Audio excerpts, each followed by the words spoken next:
এই মুহূর্তে ভাই লক্ষণ, মা সীতা এবং ভগবান রামচন্দ্র একসঙ্গে তারা চলে এসেছেন অযোধ্যায়। অযোধ্যায় এসে অযোধ্যার প্রজাবর্গ মা সীতাকে কলঙ্কিনী বলে অভিহিত করলেন। মা সীতা কলঙ্কিনী। মা সীতা কেঁদে কেঁদে করজোড়ে বলছে, হে মা ধরিত্রী, আমি আর এই কলঙ্কের বোঝা বইতে পারছি না মা, আমি সহ্য করতে পারছি না। তুমি এই মুহূর্তে তুমি ফেটে যাও মা, তোমার গর্ভে আমি প্রবেশ করি। মা সীতার প্রার্থনায় এবং তার আর্তনাদে, মা সীতার কান্নায় কান্না শ্রবণ করে মা ধরিত্রী ফেটে গেলেন। সেই ফাটলের মধ্যে মা সীতা দেবী প্রবেশ করলেন।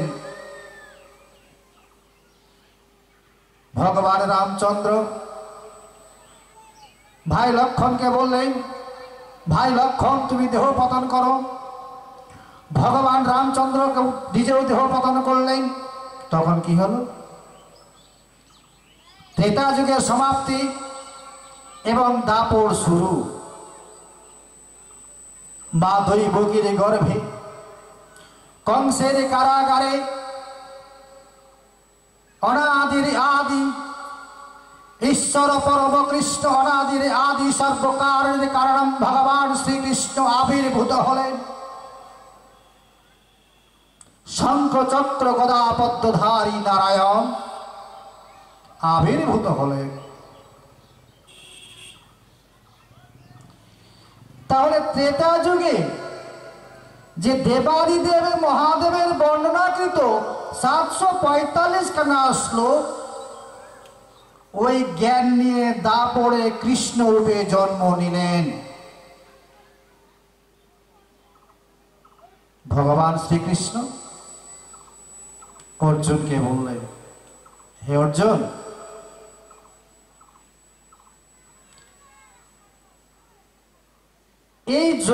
এই যোগের কথা,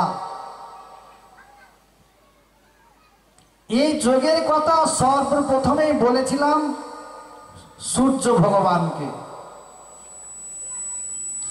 তারপর তার পুত্র মনুকে, তারপর ইক্ষ্বাকুকে। এবার আমি তোমায় বলছি, এবার তুমি শ্রবণ করো।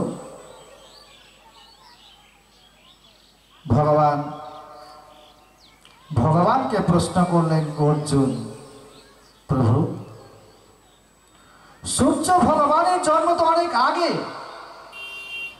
অনেক পূর্বে আগে জন্ম হয়েছিল সূর্য ভগবানের,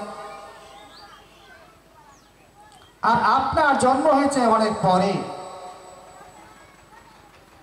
তাহলে আপনি কি করে বললেন সূর্য ভগবানকে? ভগবান শ্রীকৃষ্ণ তখন বললেন, অর্জুন, হেসে হেসে বলছে, অর্জুন তবে শোনো, যদা যদা হি ধর্মস্য গ্লানির্ভবতু ভারত অভ্যুত্থানম ধর্মস্য তদাত্মানম সৃজাম্যহম পরিত্রাণায় সাধুনাং বিনাশায় চ দুষ্কৃতম ধর্ম সংস্থাপনার্থায় সম্ভবামি যুগে যুগে।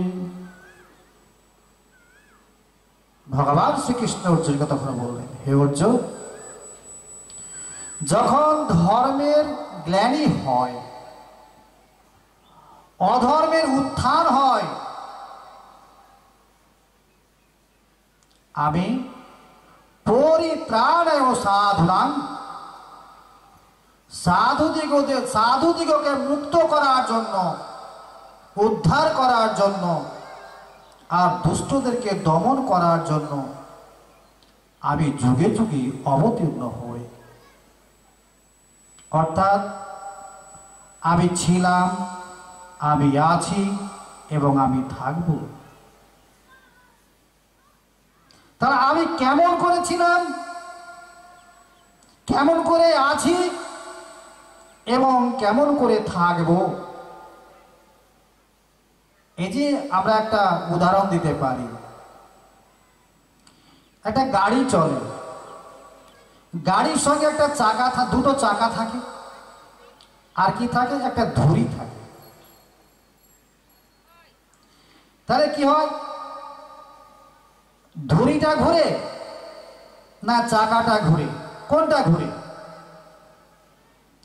আমাদের মনে হয় ধুরিটাই ঘুরছে, কিন্তু না, ধুরিটা কিন্তু স্থির, ধুরিটা কিন্তু স্থির, আর চাকাটা কিন্তু স্থির নয়, চাকাটা কিন্তু ঘুরতেই থাকে, ঘুরতেই থাকে, ঘুরতেই থাকে, ঘুরতেই থাকে। ঠিক তেমনি এই মানব জাতি, মানব জাতি কি বলছে, আজকে আমি মানুষ, কালকে আমি পশু, তারপরে মৎস্য, তারপরে গাছপালা, তারপরে শস্য, এইভাবে। যেমন ধরুন, যেমন এই উপনিষদে কি বলছে, দুর্লভং মনুষ্য জন্ম, দুর্লভং জন্ম ভারতে, দুর্লভং শিব পূজনম, দুর্লভং গঙ্গা স্নানম। দুর্লভং মনুষ্য জন্ম, 84 লক্ষ জনি ভ্রমণ করার পর আমরা পেয়েছি মানব জন্ম। তো 84 লক্ষ জনি কি কি? এই যে আমরা দেখছি পশু, পাখি, কীট, পতঙ্গ, কৃমি, মৎস্য, বৃক্ষ, তারপর দেখছি শস্য, যে খাদ্য শস্য, এগুলোর মধ্যেই পড়ে 84 লক্ষ জনি। এই 84 লক্ষ জনি ভ্রমণ করার পর আমরা পেয়েছি মানব জন্ম। আর এই জন্মটাকে আমরা অবহেলায় হারাতে চলেছি। এই জন্মটাকে কাজে লাগাতে হবে। কি কাজে লাগাতে হবে? আমরা কি করি, যে একটি ছোট ছেলেকে স্কুলে পাঠানো হলো, স্কুল যেতে যেতে এক রাস্তায় কোনো একটা দোকানে বা কোথাও একটা অনুষ্ঠান হচ্ছে, ওখানে গিয়ে আড্ডা মেরে চলে আসলো, স্কুলে গেল না। বাবার কথা রাখলো? রাখলো না। বাবার কথা রাখলো না। আজকে আমরাও কিন্তু হচ্ছে প্রতারক, আমরাও হচ্ছে প্রতারক। কিভাবে প্রতারক? যে আমরা যখন মাতৃগর্ভে ছিলাম, মাতৃগর্ভে ছিলাম, সেটা কোন জায়গা? সেটা হচ্ছে নরক যন্ত্রণা, নরক জায়গা। নরক বলে কোনো জিনিস নেই, নরক বলে কোনো জিনিস নেই। নরক হচ্ছে মাতৃজনিটাই হচ্ছে নরক। সেখানে কেমন কষ্ট হয়?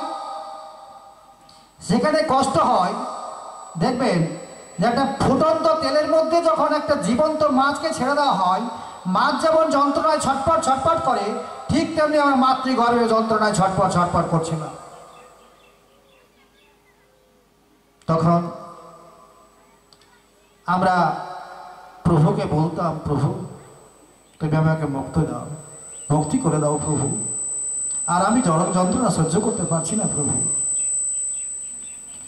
যেদিন আমার সপ্তম মাস বয়স হলো, সপ্তম মাস বয়স হলো, সেই দিন স্বয়ং প্রজাপতি ব্রহ্মা আমাদের দীক্ষা দিলেন মাতৃগর্ভে। কোন মন্ত্রে দিলেন? যে দেখবেন প্রতিটা গীতার প্রতিটা অধ্যায়ে লেখা রয়েছে, শ্রীমদ্ ভাগবত গীতা সুপনিষৎসু ব্রহ্মবিদ্যায়াং যোগশাস্ত্রে শ্রীকৃষ্ণার্জুন বিষাদে অমুক অধ্যায় সমাপ্তম। অর্থাৎ ব্রহ্মবিদ্যা মন্ত্রে দীক্ষা দিলেন। কিভাবে দীক্ষা দিলেন? ওখানে পরিষ্কার চতুর্থ অধ্যায় বললেন, শ্রীমদ্ ভাগবত গীতার চতুর্থ অধ্যায় বললেন, সহ যজ্ঞা প্রজা শিষ্টা পুরমাচ প্রজাপতি অনিল প্রমধিষ্ঠ স্থিষ্ট কান্ধ। পূর্বে অপকর্মের যজ্ঞাহতি দেওয়ার পর স্বয়ং প্রজাপতি ঋষি আমাদের দীক্ষা দিলেন মাতৃগর্ভে। তখন প্রভুকে বলতাম, প্রভু আমরা যোগ সাধনা লিপ্ত হয়ে গেলাম, যোগ সাধনা করছি, করতে করতে করতে প্রভুকে বলছি, প্রভু এই নরক যন্ত্রণা থেকে আমাকে মুক্তি দাও। যেভাবে আমি তোমাকে এখানে বসে তোমাকে ডাকছি সেই জায়গাতেও আমি